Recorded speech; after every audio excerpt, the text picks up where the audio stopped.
संगीतातले विविध राग हे केवळ मानवनिर्मितच आहेत असं म्हणता येणार नाही, कारण हे दैवी राग कुणावरही प्रसन्न होत नाहीत.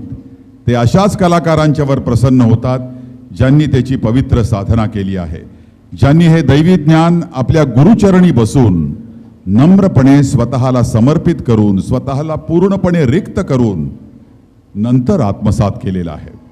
असेच साधक आणि समर्पित कलाकार श्री सद्गुरूंमुळे संपर्कामध्ये आले.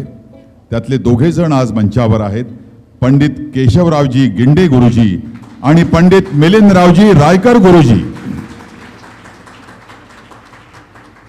पंडित गिंडे गुरुजी यांनी आपल्या वयाची 70 आणि आपल्या संगीत साधनेची 50 पार केली आहे. गिंडेजी आपण आदरणीय पन्नालाल घोष यांचे शिष्य, आदरणीय श्री देवेंद्रजी मुर्डेश्वर यांचे शिष्य. त्यांच्याकडे दैवी सूर निर्माण करणाऱ्या वेणूची, बासरीची साधना आपण केलीत. यांनी आनंद सागर या रागाची निर्मिती केली, वेणुवेद या पुस्तकाची निर्मिती केली. त्यांनी निर्मिलेल्या केशवेणूची दखल लिम्का बुक ऑफ रेकॉर्ड्सने घेतली आणि त्यांनी अनाहत वेणूची सुद्धा निर्मिती केली. गिंडे गुरुजींचं बासरी वादनातलं कौशल्य, साधना निर्विवाद आहे. त्यांचं सामाजिक आणि कला क्षेत्रातलं योगदान अनन्यसाधारण आहे. अशाच एका दैवी क्षणी त्यांचा श्री सद्गुरू अडाणेश्वरांच्या भक्तांशी संपर्क झाला. पंडित गिंडे गुरुजींसाठी श्रीकृष्ण आणि त्याची पवित्र मुरली हे दैवत. त्यांची अशी श्रद्धा की श्रीकृष्ण कृपेनंच त्यांचा सद्गुरू भक्तांशी संपर्क झाला. इथं थोडं विषयांतर करून मी आपल्याला सांगू इच्छितो की श्रीकृष्ण म्हटलं की आपल्या डोळ्यासमोर 3 गोष्टी येतात: सुदर्शन चक्र, भगवद्गीता आणि भगवान श्रीकृष्णांची मुरली. सुदर्शन चक्र महाभारताबरोबरच काळाच्या पडद्याआड गेलं. भगवद्गीता घरोघरी, देशोदेशी निरनिराळ्या भाषेमध्ये गेली. श्रीकृष्णाची मुरली काही मोजक्या श्रीमंत महाजनांच्या सोबत राहिली, चित्रपटात राहिली. पण गिंडे गुरुजी आणि इतर सश्रद्ध कलाकारांनी ही मुरली समाजातल्या जनमानसापर्यंत पोहोचवली. अशा आपल्या या गिंडे गुरुजींनी प्रेम शिंपीत जावे या शुद्ध भावनेला प्रतिसाद दिला. मुंबई, नागपूर, अयोध्या, उज्जैन, गोवा, बंगळुरू इत्यादी ठिकाणी मतिमंद मुलांच्या आणि उपस्थित सर्वांच्या आत्म्याला बासरीच्या दैवी सुरांनी साथ घातली. आणि अहो आश्चर्यम, कधीही एका जागी शांत न बसणारी ही मतिमंद मुलं तिथे शांत बसली आणि त्यांच्यात झालेला बदल पण आम्हाला कळवण्यात आला. असेच एक दुसरे दैवी साधक म्हणजे पंडित मिलिंदरावजी रायकर गुरुजी. टाळ्यांच्या गजरामध्ये त्यांचं पण आपण इथं स्वागत करूया. मिलिंदरावजी रायकर आणि व्हायलिन हे वाद्य म्हणजे अविभाज्य आहे. त्यांनी पंडित B.S. मठ, पंडित वसंतराव काडणेकर, पंडित D.S. दातार तसंच पद्मविभूषण गानसरस्वती किशोरीताई आमोणकर यांच्यासारख्या दिग्गज गुरुजनांकडून व्हायलिन वाद्यातलं आणि शास्त्रीय संगीतातले विविध पैलू आत्मसात केले. त्यांनी आपल्या गुरूंसाठी आयोजित केलेल्या गुरुदक्षिणा या कार्यक्रमाच्या निमित्तानं यांचा परिचय होण्याचं सद्भाग्य आपल्याला लाभलं आणि नंतर अल्पशा काळामध्ये या आपल्या सर्व साधकांच्या मध्ये, भक्तांच्या मध्ये ते मिसळून गेले. त्यांच्या रायकर अकॅडमीमध्ये त्यांनी श्री सद्गुरू अडाणेश्वरांच्या भक्तांना व्हायलिन शिकवण्याचं व्रत घेतलं. त्यांच्याबद्दल अजून एक सांगायचं म्हणजे विद्या हा शब्द उलटा केला की तो होतो द्यावी. त्यामुळे विद्या ही नेहमी द्यावी आणि ती शक्यतो विनामूल्य द्यावी या भावनेनं रायकर गुरुजी विनामूल्य शिकवतात. तसंच कर्करुग्णांसाठी श्रद्धेनं आणि प्रेमानं मुंबई, पुणे इथं त्यांनी व्हायलिन वाजवून दैवी सूर निर्माण केले आणि त्यांच्या वेदनेवर फुंकर घातली.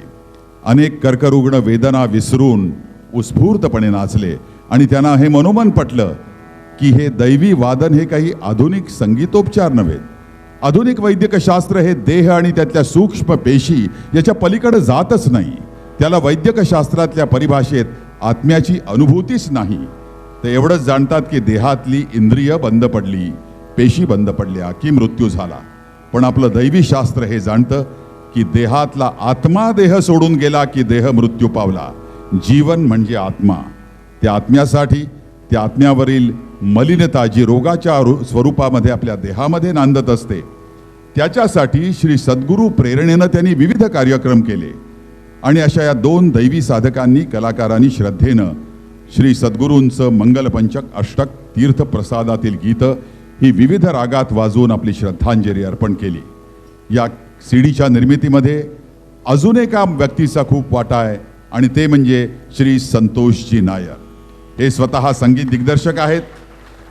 या सीडीतील धून फक्त अडाणेश्वरांचीच आहे, पण आपण हे सर्व जाणता की ही सीडी काही मनोरंजनपर सीडी नाही, पंचेंद्रियांच्या पलीकडं आत्मानुभूती घेण्यासाठी ती निर्माण झाली आहे. तेव्हा ही सीडी सद्गुरू कृपेनं आत्ताच आपण सर्वांसाठी समर्पित केलेली आहे. मी घैसासजींना विनंती करतो की पंडित केशवरावजी गिंडे गुरुजी आणि पंडित मिलिंदरावजी रायकर आणि श्रीयुत संतोषजी नायर यांचा त्यांनी सन्मान करावा.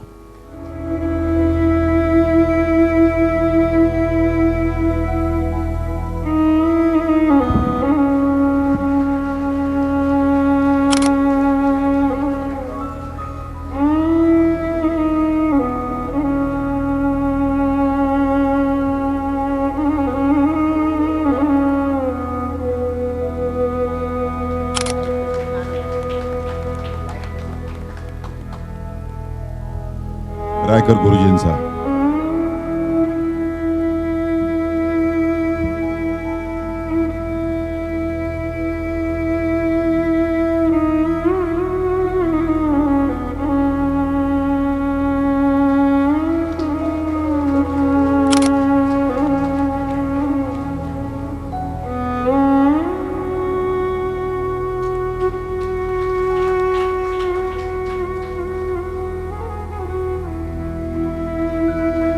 आणि संतोषजी नायर संगीत दिग्दर्शक, ध्वनी मुद्रणामधले तज्ञ.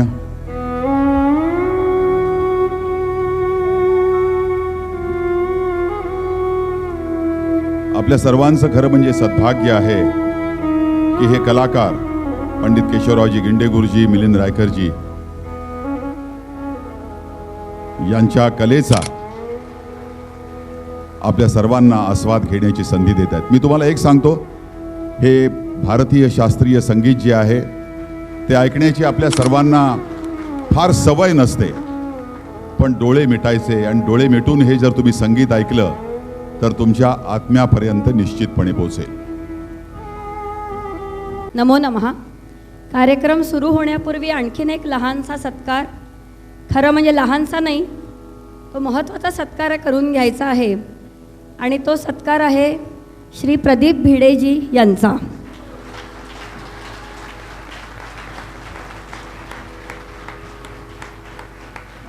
या टाळ्या जे आहेत ते बोलून जातात नाही का प्रदीपजी? एखादा कलाकार जसं दुसऱ्या कलाकाराचं महत्त्व समजतो तसं सूत्रसंचालन म्हणजे काय याचा मानदंड ज्यांनी निर्माण केला ते प्रदीप भिडे.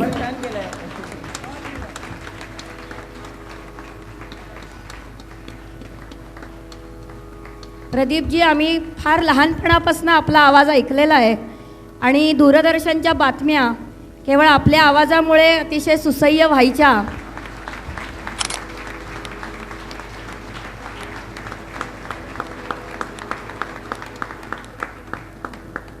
तुमच्या या सगळ्या व्यवसायाचं प्रतीक असणारा हा ध्वनिवर्धक तुमच्यासाठी.